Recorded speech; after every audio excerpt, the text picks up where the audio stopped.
Olá, tudo bem? Está começando a revista BH News de hoje e você não pode perder, hein?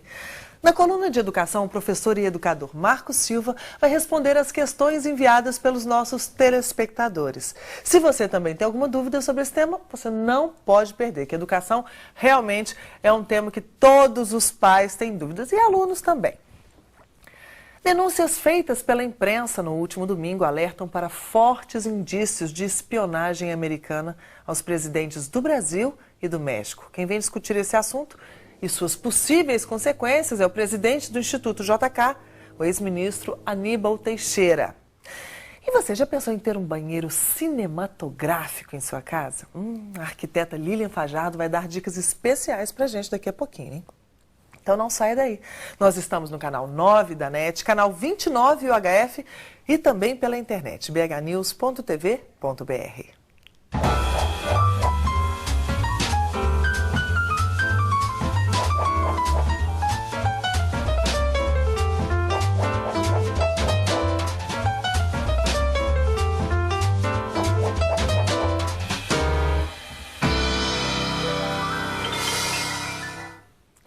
E começamos o programa, então, com a nossa coluna de educação. Meu celular. Como se sair bem na redação do Enem? Como utilizar o sistema de reservas de vagas nas universidades federais? Qual a melhor escola para matricular os filhos? São muitas e muitas e muitas dúvidas enviadas pelos nossos telespectadores para o professor e educador Marcos Silva e ele está aqui ao meu lado para responder todas elas. Tudo bem, Marco? Tudo bom, Angélica? Tudo bem, querido. Mas a gente nunca consegue responder todas, né? Nunca. A gente cada tem esse dia elas problema. aumentam, a diversidade das perguntas vai aumentando. E a complexidade das respostas também, né, Marco? Mas a gente vai tentando, acho que o telespectador tem gostado, continua perguntando, a gente vai nessa briga, né? Sempre tentando responder, um dia a gente consegue falar de todas. Um dia a gente faz um programa inteiro, não é? Isso pessoal? mesmo. Ia ser bom demais. Bom, vamos lá. Pedro César de Contagem pergunta: se eu fizer pré-vestibular, perco o direito de entrar na universidade como aluno de escola pública? Ah, sim.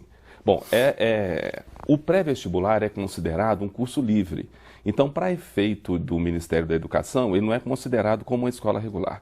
Então, se você frequentar uma escola pública durante todo o ensino médio, mas fizer o pré-vestibular, você pode continuar usando o sistema de cotas, né, ou de acesso de vagas, como aluno de escola pública. Aí vale chamar a atenção para um fato, Angélica. Hoje nós estamos com um contingente muito grande em Minas, mais no interior. Em Belo Horizonte esse número tem crescido. Eu ainda não tenho estatisticamente como dizer qual que é o percentual, mas muitas pessoas estão fazendo escola pública, não estão levando a escola pública até muito a sério e estão frequentando os pré-vestibulares, estão tendo um ensino privado e vão tentar entrar na universidade pelo sistema de ingresso de cotas como alunos de escola pública. Então, quer dizer, o sistema vai sendo burlado. Esse sistema de bonificar a escola pública é um paliativo, a gente já sabe disso. Então, se a qualidade no ensino público não resolver, as pessoas vão criando estratégias para poder se beneficiar desse sistema. Mas eu fiz, né, pré-vestibular, mas em outra época, muito tempo atrás. Mas eu fiz pré-vestibular, mas eu não acredito que um possa substituir o outro, não. Né? Quer dizer, a pessoa levar de qualquer jeito o ensino médio e depois tentar pegar pesado no pré-vestibular, eu acho melhor seguir com seriedade os dois, não? Na verdade, o que a gente tem percebido, eu falava essa semana com um diretor de pré-vestibular aqui, é que tem se percebido muitos estudantes que estão frequentando os pré-vestibulares, estudando com afinco, sobretudo no noturno, e frequentam a escola pública de ensino médio durante o dia. Nada que seja ilegal, porque a lei permite, possibilita isso. Mas o investimento deles no pré-vestibular tem sido muito grande, porque o foco já é mais voltado para a prova do Enem, né? Existe toda uma especialização ali montada para isso. A escola de ensino médio ela tem uma variação que, além de preparar para o Enem, ela prepara para uma outra série de pressupostos educacionais que são fundamentais. Mas você tem esse vínculo e esse viés de pessoas que têm adotado essa sistemática como maneira de ingressar no ensino superior. Sim. Então, respondendo ao nosso espectador, Pedro César, você pode fazer isso sim, isso é permitido. pode fazer o pré-vestibular, então. A pessoa não se identificou, então vamos lá. Meu filho é muito bom em matemática e tem muitas dificuldades em português. Nas provas que exigem mais leitura, ele sempre vai mal. A professora recomendou que ele leia muitos livros. Ele tem se esforçado, mas a nota continua baixa. Existe algum recurso nesse caso, algum método, alguma saída para ler, para melhorar, né, o português dele? Pois é, bom, existe hoje alguns estudos de psicolinguística que mostram uma série de estratégias de leitura que podem ser usadas para que um estudante consiga ler com mais eficiência. Se a gente fosse falar dele, daria assim vários programas, mas eu vou tentar falar mais resumidamente e sugerir uma ferramenta para que ela possa trabalhar com o filho. Se ele não lê muito bem e continua lendo muito, ele vai estar repetindo estratégias equivocadas em vários textos, então isso não altera basicamente. Pelo que eu percebi na pergunta, se o filho dela tivesse algum problema de dislexia, algum outro problema que dificultasse o aprendizado, a escola já teria detectado, sobretudo na alfabetização. A princípio parece que é só uma dificuldade mesmo de interpretação textual. Existem algumas estratégias que sugerem alguns caminhos. Vamos tentar entendê-las rapidamente. Alguns estudos pegaram alguns leitores eficientes, percebendo como é que intelectualmente um leitor eficiente faz para interpretar um texto. Muitas dessas estratégias, vários de nós usamos, mas a gente às vezes nem tem consciência dela. É mais ou menos como a gente dá um laço no cadarço do sapato, no início a gente pensa para fazer. Depois é tão automatizado que a gente já nem pensa como faz mais. Então os leitores eficientes geralmente têm estratégias que às vezes eles nem pensam. Mas isso foi decodificado e uma das estratégias que a gente pode falar dela é a de previsão sobre o que o texto vai apresentar, de construção de hipótese e de interpretação. O que seria isso? Quando se pega um texto, o título começa a dar indicações do que aquele texto vai apresentar. Então o leitor olha o título e já prevê o que ele vai encontrar. Quando ele começa lendo as primeiras frases, ele vai confirmando a hipótese que ele já tinha construído sobre o texto, confirma totalmente, parcialmente, ou mesmo ele refuta aquela hipótese. E aí ele constrói a partir daí uma informação. Nesse momento ele já tem uma visão mais profunda do texto. Aí ele vai construir uma outra hipótese mais profunda, continua lendo, fazendo previsões, confirmando, refutando hipótese e aumentando o nível de profundidade de entendimento. Isso é um processo que às vezes se dá por frases, por parágrafos, até o final do texto. Quando esse leitor termina o texto, ele já passou por várias dessas etapas, então ele decodificou as informações que ali estão. Não sei se está ficando claro, porque eu estou falando de um processo mais complexo, mas eu acho que está sendo possível, né? Bom, qual que seria uma estratégia interessante para que um estudante domine essas habilidades? Eu sugiro para essa mãe, pegue algum texto, ou alguns textos do livro mesmo que ele usa na escola, coloque esse texto fora do livro, né? Faça um escaneamento, pegue esses parágrafos desse texto e coloquem fora de ordem. Peça seu filho para ler e para tentar descobrir qual seria essa ordem coerente para esses parágrafos, para que o texto volte a ter sentido. Na medida que ele começar a fazer esse exercício, ele vai estar automaticamente tendo que pensar, fazer hipóteses, por que esse parágrafo vem agora? Por que o outro vai vir depois? O que o parágrafo anterior me disse para justificar que o parágrafo seguinte tem que ser esse? Então ele vai começar a construir um raciocínio lógico. Esse raciocínio vai permitir que ele tenha uma visão mais global do texto. No final, ele vai acabar tendo essa visão mais ampla.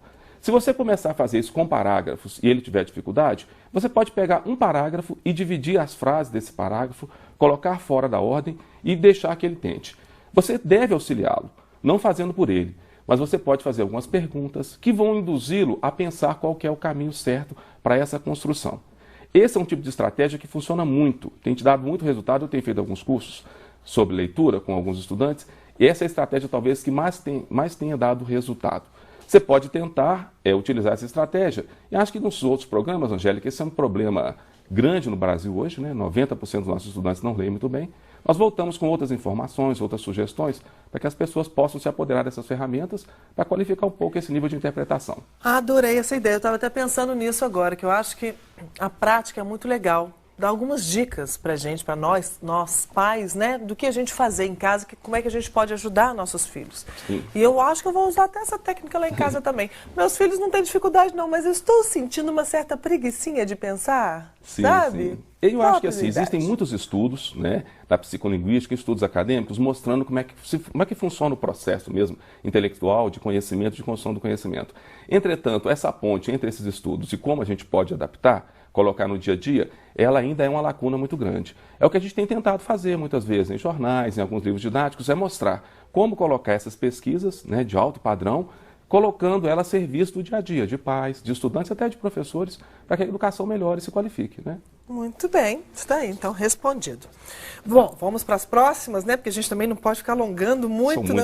Eu fico fazendo pergunta também, eu acabo com a pergunta de vocês. Mais uma pessoa que não vai ser identificada, do bairro Castelo. A redação do Enem vale muitos pontos, entretanto, eu tenho muita dificuldade de escrever. Sempre tiro notas baixas em redação. Como faço para escrever bem e tirar nota boa? Pois é.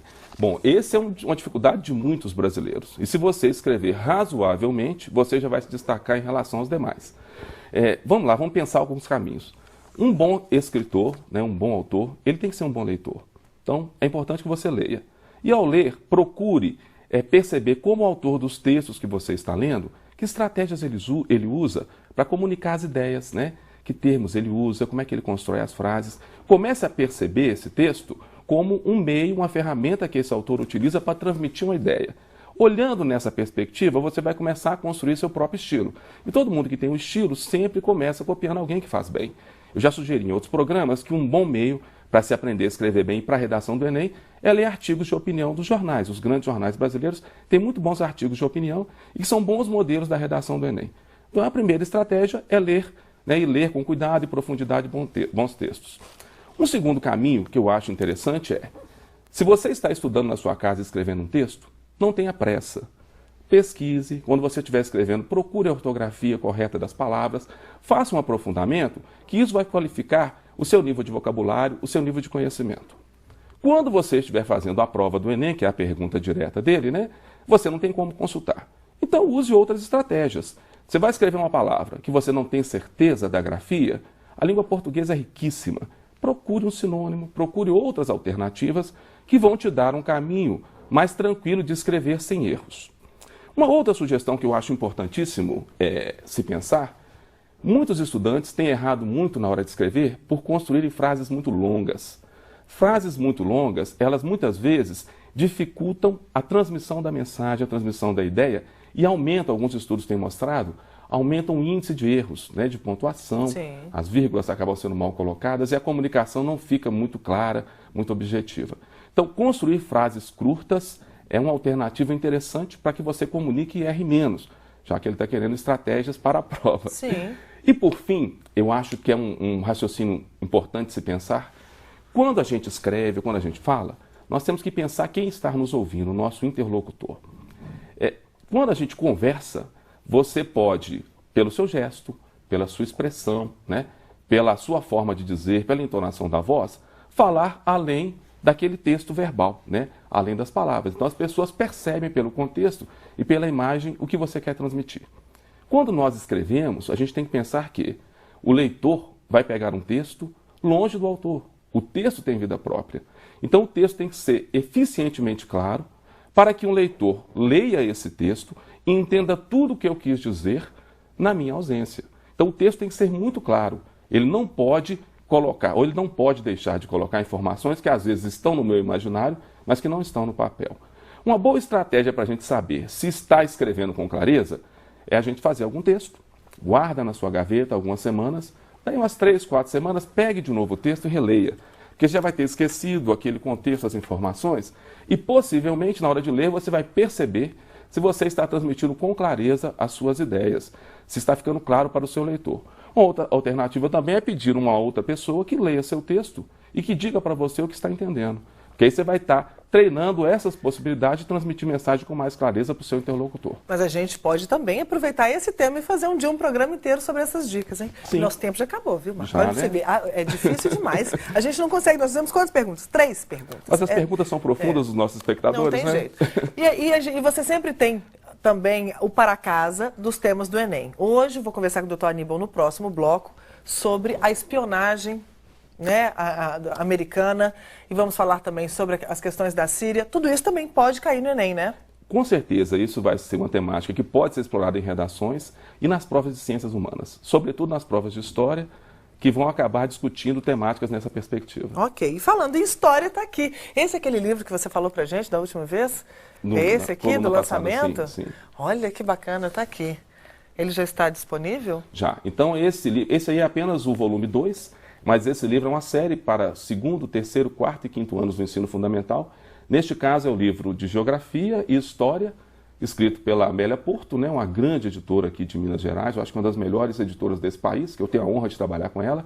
Elair Martins, que é um grande geógrafo, né, um grande professor, e como eles não são perfeitos, me colocaram junto com eles. Tá bom, viu? Tá bom. E eu estou nesse livro. Agora, a coleção é voltada para as séries iniciais do ensino fundamental, e nós temos, desde a educação infantil até o 5º ano, livros de todas as disciplinas. Então, existe uma solução educacional para você que é de escola particular, que tem interesse em conhecer o material, para trabalhar essas questões que a gente discute muito aqui na educação. Quem quiser, posso dar o site lá da editora, né? Está aqui, editoradimensão.com.br. Isso. E se alguém quiser diretamente receber o material de alguma escola, de qualquer lugar do Brasil, mande um e-mail para divulgação@editoradimensão.com.br, que os divulgadores da editora vão levar com o maior prazer para você avaliar o material. Muito bem. E sobre educação, está aí, www.professormarcosilva.com.br. Marco, muito obrigada mais uma vez e te espero com mais para casa, hein? Ok. Muito bem. Obrigada. Nós vamos para o intervalo. Está tudo corrido aqui hoje, mas daqui a pouquinho eu estou de volta.